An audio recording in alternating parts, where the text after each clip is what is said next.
ನಮಸ್ತೆ ಪರಿಚಯ ಮಾಡಿಕೊಡಿ ಸರ್. ಸರ್. ನನ್ನ ಹೆಸರು ಸಿದ್ದಪ್ಪ ಅಂತ.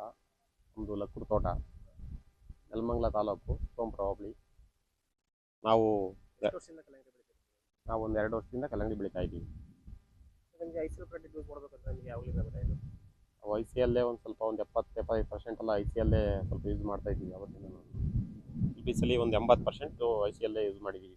ಈ ಐಸಿಎಲ್ ಅಲ್ಲಿ ಸರ್ ಯಾವ್ಯಾವ ನೀವು ಯೂಸ್ ಮಾಡಿದ್ದೀರಾ? ಸ್ಪ್ರೇಗೆ ಸ್ಟಾರ್ಟ್ರು, ಬೂಸ್ಟ್ರು, ಮತ್ತು ಟ್ರಿಪ್ ಗೊಬ್ಬರ 19 ಹಾಲು, 42 1345 ಮತ್ತು CN ಬೋರನ್ನು ಇವೆಲ್ಲ ಯೂಸ್ ಮಾಡಿದ್ದೀವಿ. ಆದ್ದರಿಂದ ಗಿಡ ಆರೋಗ್ಯಕರವಾಗಿದೆ. ಐಸಿಎಲ್ ಯೂಸ್ ಮಾಡಿದ್ರೆ ನಿಮ್ಮ ಕಾಯಿ ಸೈಜು, ತೂಕ, ಕ್ವಾಲಿಟಿ ಎಲ್ಲ ಯಾವ ಥರ ಬಂದಿದೆ? ಪರವಾಗಿಲ್ಲ, ಕಾಯಿ ಸೈಜ್ ಬಂದಿದೆ. ಹೋದ ಸಲಿಗೂ ಈ ಸಲಿಗೂ ಕಂಪೇರ್ ಮಾಡಿದ್ರೆ ಕಾಯಿ ಸೈಜ್ ಇದೆ. ಈ ಸಲ ಗಿಡ ಆರೋಗ್ಯಕರವಾಗಿದೆ. ಅದರಿಂದ ಕಾಯಿ ಸೈಜ್ ಇದೆ. ಇನ್ನೂ ಒಂದು ವಾರ ಕಳಿಬೇಕು. ಇನ್ನೂ ಯಾವ ಸೈಜ್ ಬರ್ತದೆ ನೋಡೋಣ. ಸರ್, ಈಗ ನೀವು ಐಸಿಎಲ್ ಪ್ರಾಡಕ್ಟ್ ಯೂಸ್ ಮಾಡಿದ್ರೆ ಕಾಯಿ ತೂಕ ಎಷ್ಟು ಕೆಜಿ ಬಂದಿದೆ ಈಗ? ಈ ಕಾಯಿ ಒಂದು 7 kg 8 kg ತಗ ಐತಿ ಈಗ ಆಲ್ರೆಡಿ. ಹಾಂ ಸರ್. ಇನ್ನೂ ಒಂದು 10 ದಿವಸ ಇರಬೇಕು. ಯಾವ ಸೈಜ್ ಬರ್ತದೆ ನೋಡೋಣ.